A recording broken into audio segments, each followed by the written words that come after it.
Hello students.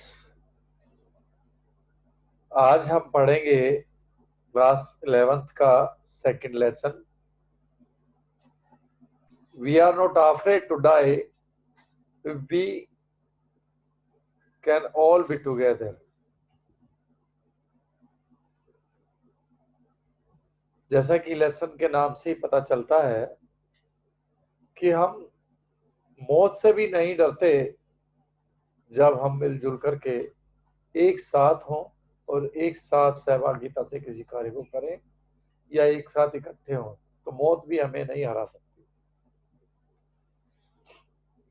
This is written by Gordon Cook and Alan East, both writers. अभी हम सबसे पहले पढ़ते हैं ऑथर्स के बारे में। ये जो ऑथर्स हैं, ये दोनों एक टूरिस्ट थे जो समुद्री यात्राओं को करते थे और एक बार अपनी फैमिली के साथ यात्रा पर गए थे। इसके बारे में हम बताएंगे। Gordon Cook was born on 3 December 1978 in Toronto, Canada. He is the narrator of the chapter. He is a two-time Canadian Olympic sailor. ये 2 बार कनाडा के ओलंपिक सेलर रहे हैं, नाविक रहे हैं। He sails for the Royal Canadian Yacht Club. Canadian याच club के लिए ये काम करते थे। He is a graduate of the engineering physics program at Queen's University.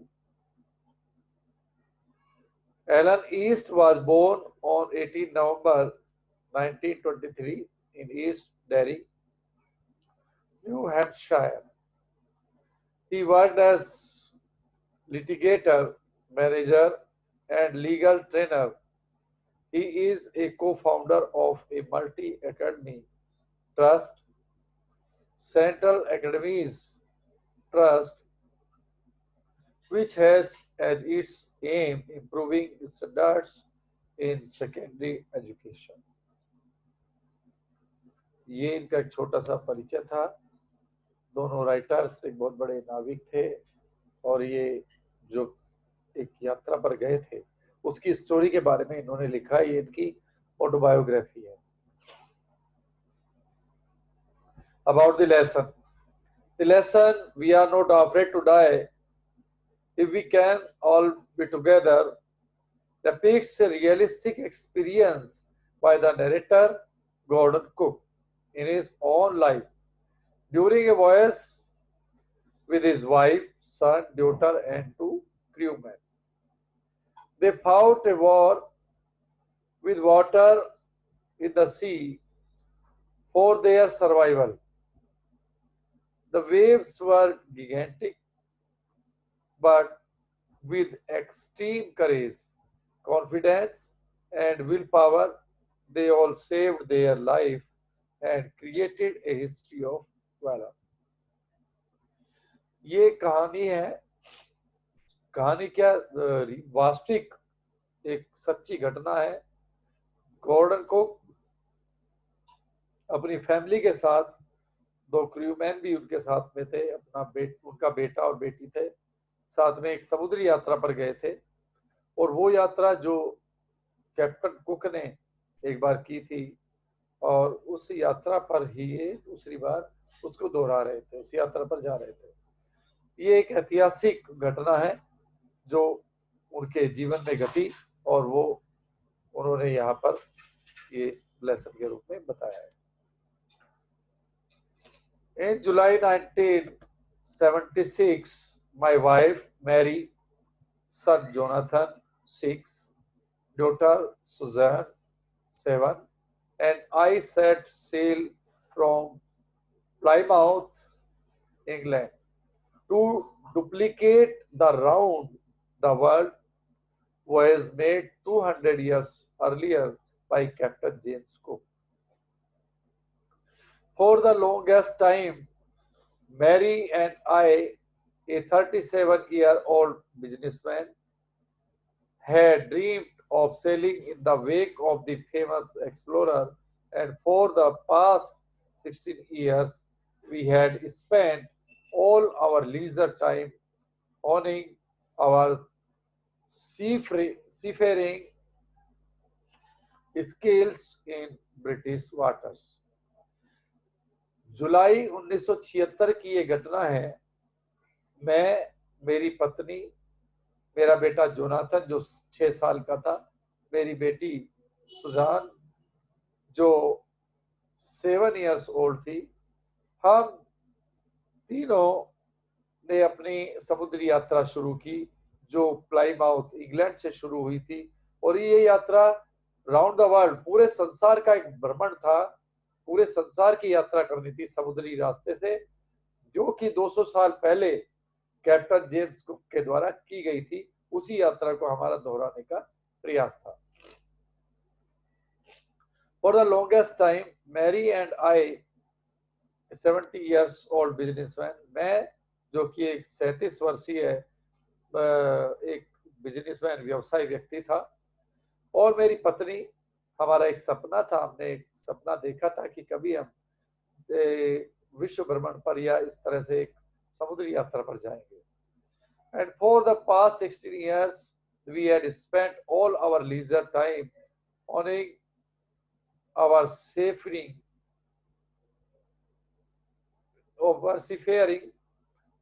skills in British waters. और पिछले 16 वर्षों से हम इसी प्रोजेक्ट पर काम कर रहे थे, और हम अपना समय जो हमें टाइम मिलता था इसी समय उस पर व्यतीत करते थे। किस प्रकार से हमें कुशल बनना है, उस यात्रा के लिए कौशलताएं हासिल करनी है, और किस प्रकार से इस ब्रिटिश वाटर्स यानी कि इस समुद्री यात्रा को संपन्न करना है। Our boat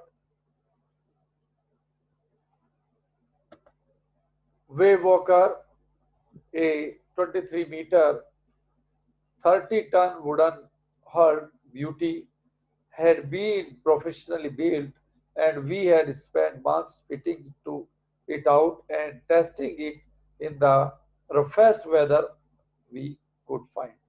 हमारी जो वो बोट थी उसका नाम था वेव वॉकर, और वेव वॉकर जो थी उसकी लंबाई 23 मीटर थी, और ये 30 टन वजन था। इसमें 30 टन का वजन था, जो लकड़ी से बनी हुई थी, और बड़ी सुंदर बोट थी। और हमने इसको वाकई व्यावसायिक रूप से प्रोफेशनली, बिल्कुल जैसे एक प्रोफेशनल व्यक्ति करता है उस तरह से इसको डिजाइन किया था, बनाया था, और इसमें हमारे महीनों लग गए थे इस काम को करने में। और हमने इस बोट को बहुत कठिन से कठिन वेदर कंडीशन में भी इसको परख लिया था। The first leg of our plan 3 years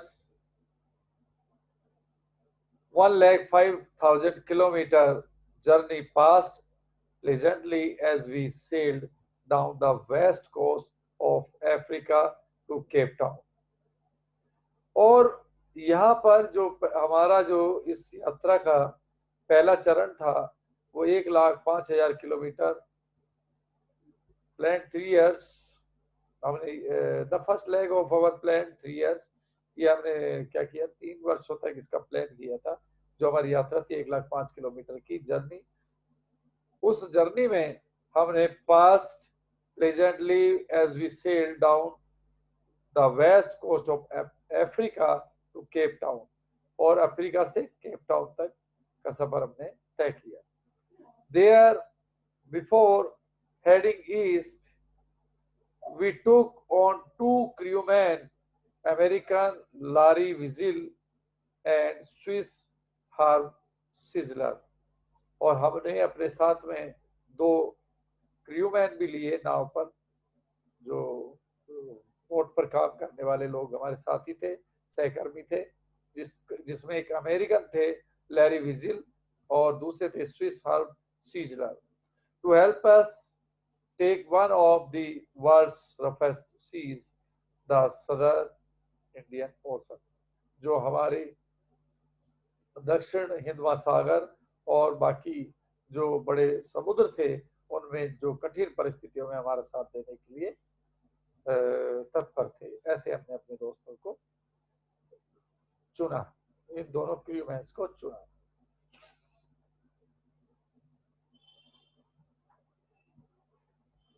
On our second day out of Cape Town, we began to encounter strong gales.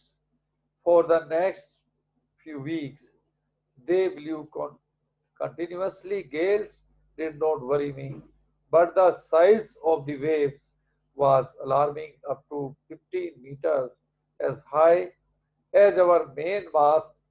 December 25 found us 3,500 kilometers east of Cape Town.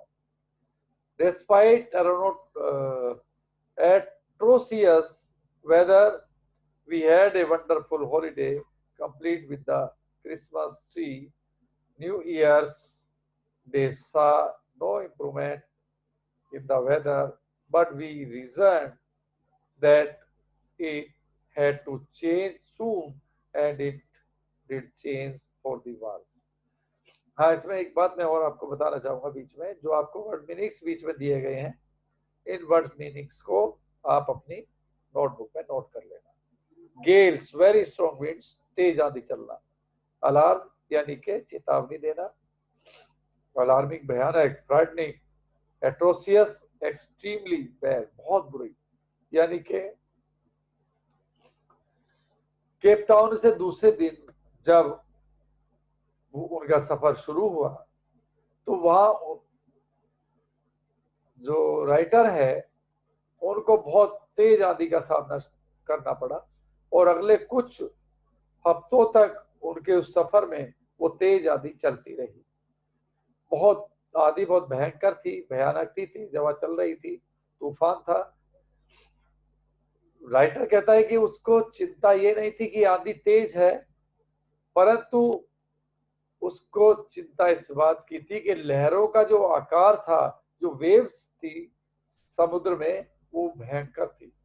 वो waves की जो ऊंचाई थी लगभग 15 मीटर ऊंची तक थी, जहां तक कि बोट का मस्तूल जाता है। मस्तूल कहते हैं जो एक मस्तूल, आपने देखा होगा बोट में एक बहुत बड़ा सा बांस खड़ा होता है बीच में, जिसके ऊपर पाल लगाया जाता है डायरेक्शन चेंज करने के लिए या तूफानों को रोकने के लिए। तो वो जो उस मस्तूल से भी ऊंची थी। 25 दिसंबर को उन लोगों ने केपटाउन से पूर्व में 3500 किलोमीटर की से दूर थे। केपटाउन से 3500 किलोमीटर, 3500 किलोमीटर की दूरी पर थे। और जब क्रिसमस डे था उस दिन, और इतने बुरे मौसम के बावजूद भी उन्होंने क्रिसमस डे मनाया बड़े अच्छी तरह से। और वो चलते रहे तो देखा उन्होंने कि जब नया साल आया, यानी कि 6 दिन बाद, उसके बावजूद भी मौसम में कोई सुधार महसूस नहीं हुआ। लेकिन अब वो ये महसूस कर पा रहे थे कि मौसम में जल्दी ही कोई परिवर्तन आएगा, और वो परिवर्तन कैसा था, वो और भी बदतर था। At dawn on January 2, the waves were gigantic. We were sailing with only a small storm jib and were still making 8 knots. As the ship rose to the top of each wave, we could see endless, enormous sea rolling towards us. Note कहते हैं जो हवा की जो गति होती है, समुद्री मील्स, जो वहां की दूरी नापी जाती है, समुद्री मील बोला जाता है उसको। हवा की गति को भी नोट्स में नापा जाता है। 2 जनवरी की सुबह का समय था। जो लहरें थी वो और भी भयानक हो गई, और उस भयानक लहरों में हम लोग सफर कर रहे थे। As the ship rose to the top of each wave, we could see endless, enormous seas rolling towards us. और वो जब लहर आती थी उसके ऊपर समुद्र में जब लहर उठती थी तो जो बोट थी, जो शिप था उनका, वो ऊंचा उठ जाता था और इतना भयंकर ऐसा दिखता था जैसे कि सामने से वो समुद्र उनके ऊपर चढ़ता हुआ आ रहा है। And the screaming of the wind and spray was painful to the ears, और जो हवाओं की जो आवाज थी, जो तूफान, हवा का जो तूफान आंधी जो चल रही थी, उसकी जो गर्जना थी, वो हमारे कानों को दहला रही थी, हमें डरा रही थी। बहुत भयंकर गर्जना हमारे कानों में पड़ रही थी, हम डरे हुए थे। To slow the boat down we drove the storm jib and Jazz lashed a heavy morning drop in a loop across the stern.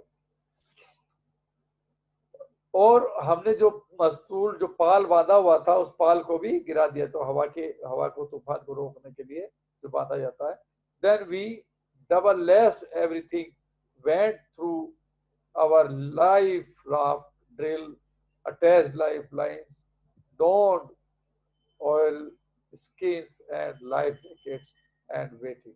और हम लोगों ने जो अपनी लाइफ जैकेट थी वो भी पहन ली, अपनी लाइफ बोट थी उसको भी निकाल लिया, और अब हम तैयार थे हर परेशानी का सामना करने के लिए। The first indication of impending disaster came at about 6 p.m.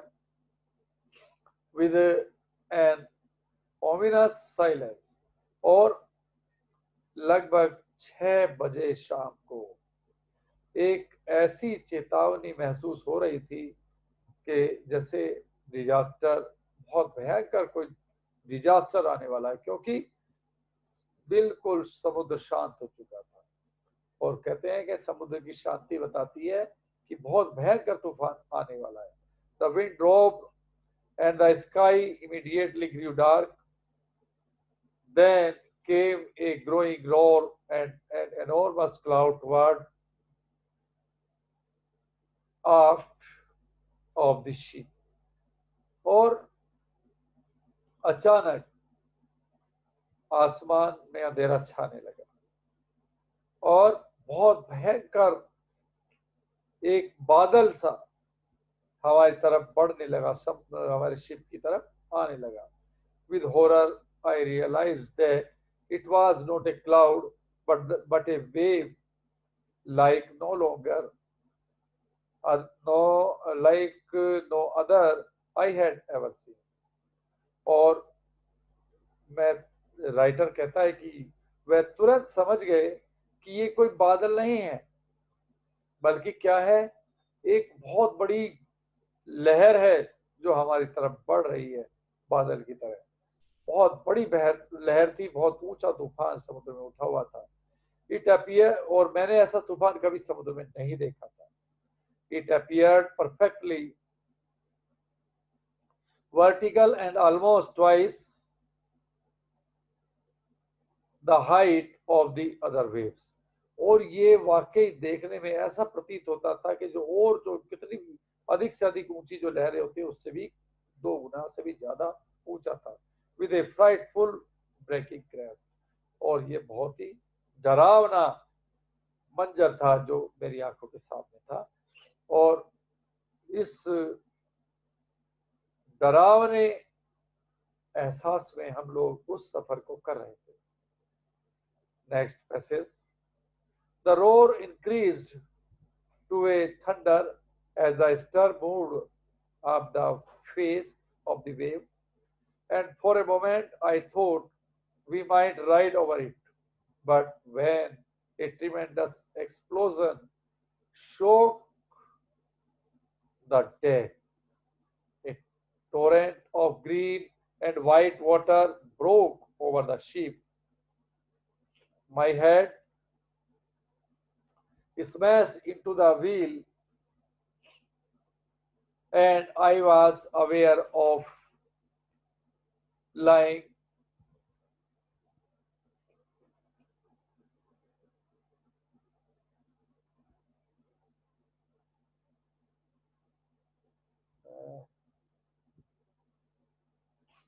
I aware of flying overboard and sinking below.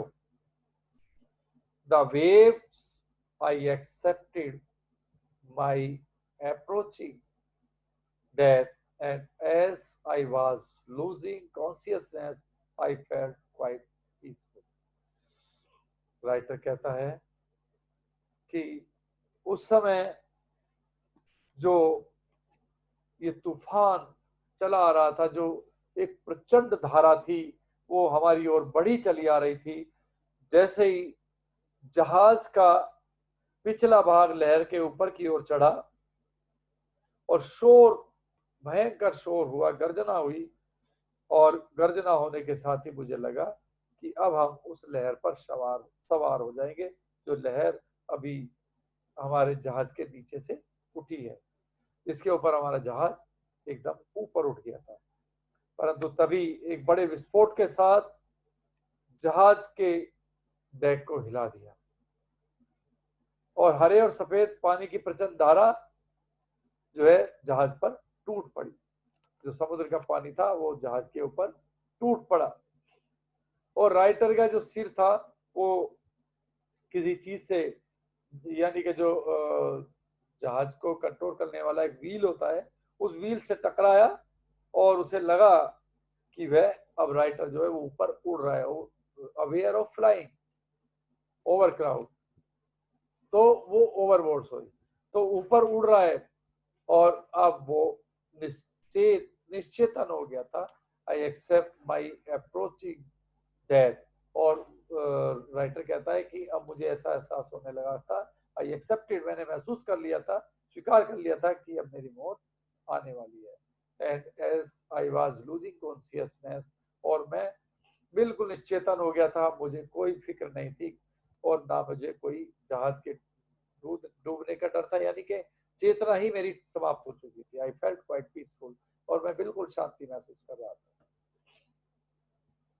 क्योंकि अब मैं अपने होश में नहीं था। Unexpectedly, my head popped out of the water a few meters away. Wave Walker was near capsizing, her mast almost horizontal. Then a wave hurled her upright. My lifeline jacket taut. I grabbed the guard rails and sailed through the air into Wave Walker's main boom. Subsequent waves tossed me around the deck like a rag doll, और जो वहां पर जो ये तूफान चल रहा था, अचानक मेरा जो सिर था वो पानी से ऊपर आया, और जो वहां जहाज का जो मस्तूल था वो सीधा हुआ, और subsequent waves toast me around the deck, और इस डेक के ऊपर जो ये लहरें थी मुझे ऐसे फेंक रही थी इधर उधर, जैसे कि कोई क्या कहते हैं, कपड़े की कोई गुड़िया बना करके खेलता है, इस तरह से। माई लेफ्ट रिब क्रैक्ड, मेरी जो बाई पसलियां थी वो टूट चुकी थी। My mouth filled with blood and broken teeth, और मेरा जो मुंह था वो ब्लड से भर गया था, मेरे दांत टूट चुके थे। Somehow I found the wheel, lined up the stern for the next wave and hung on, और इत्तेफाक से मैंने जो है, राइटर कहता है कि मैंने उस व्हील को पकड़ लिया और उसके ऊपर लटक गया। Water, water everywhere. I could feel that the ship had water below, but I dared not abandon the wheel to investigate. Suddenly, the front hatch was thrown open and Mary appeared. We are sinking, she screamed. The decks are smashed. We are full of water. Take the wheel, I shouted as I scrambled for the hatch. Water, water everywhere. सब जगह पानी ही पानी भरा हुआ था, और मैं महसूस कर सकता था कि हमारा जो शिप है वो पानी के नीचे है, चला जाएगा। But I dare not abandon the wheel to investigate, और मैं जहाज को कंट्रोल करने के लिए उस व्हील को नहीं ढूंढ पा रहा था। अचानक the front hatch was thrown open and Mary appeared। अचानक सामने से मैरी उपस्थित हुई, मेरी वाइफ सामने से आई और वो चिल्लाई, हम डूब रहे हैं, we are shrinking, the decks are smashed, we are full of water. Decks टूट चुका है और हम पूरा पानी के अंदर है। Take the wheel, I shouted as scrambled for the head. और जितना मैं चिल्ला सकता था जोर से मैं चिल्लाया कि व्हील को पकड़ो, कंट्रोल करो, पहिए को पकड़ो, यानी कि जो डेक था उसको पकड़ो। तो ये आज मैंने आपको 4 पैसेज का यहाँ पर हिंदी ट्रांसलेशन पढ़ाया है। इन चारों पैसेज का पहले मैंने आपको एक पीडीएफ भी भेजा था जिसको आपने अच्छी तरह से पढ़ लिया होगा। उसके बाद मैंने अब ये पढ़ाया है। आगे भी मैं अभी नेक्स्ट आपको ये वीडियो भेजूंगा, इससे आप स्टडी करेंगे। और इसके साथ साथ मैं नेक्स्ट लेक्चर का एक पीडीएफ भी आपको सेंड करूंगा। उस पीडीएफ को आप पढ़ेंगे, उसके मीनिंग्स को पढ़ लेंगे और जब हम नेक्स्ट लेक्चर पढ़ाएंगे तो उसमें आपको समझने में आसानी होगी। और इस प्रकार से आप जो है पढ़ते चले जाएंगे, क्योंकि ये लेक्चर हमारा अभी समाप्त नहीं हुआ है, ये लेसन समाप्त नहीं हुआ है, लेक्चर खत्म हो गया है। इस लेक्चर को हम इस लेसन को 3 लेक्चर में पूरा करेंगे। तो अभी हमारा फर्स्ट लेक्चर है, नेक्स्ट लेक्चर कल होगा। तो उसके लिए आपको करना क्या है, इस जो YouTube चैनल है जो आपको लिंक दिया गया है, ब्लू लिंक पर आप टैप करेंगे, मेरा चैनल खुल जाएगा। उस चैनल पर जब YouTube चैनल खुलेगा तो उसमें आप चैनल को सब्सक्राइब कर देंगे, लाइक कर देंगे और बेल आइकन दबा देंगे। तो आपको आने वाले जो नए लेक्चर्स हैं वो आपको अपलोड करते ही मिल जाएंगे। आपको सारे लेक्चर्स, अगर आपने नोट भी नहीं कर पाए हैं या आपसे कोई लेक्चर छूट गया है तो आप आसानी से मेरे YouTube चैनल पर उन लेक्चर्स को ले सकते हैं। तो इसलिए लेक्चर्स को, इन वीडियोस को सब्सक्राइब करना, लाइक करना और बेल आइकन दबाना ना भूलें। ध्यान रखें इस बात का। ओके, फिर मिलते हैं नए लेक्चर में। थैंक्स, जय हिंद।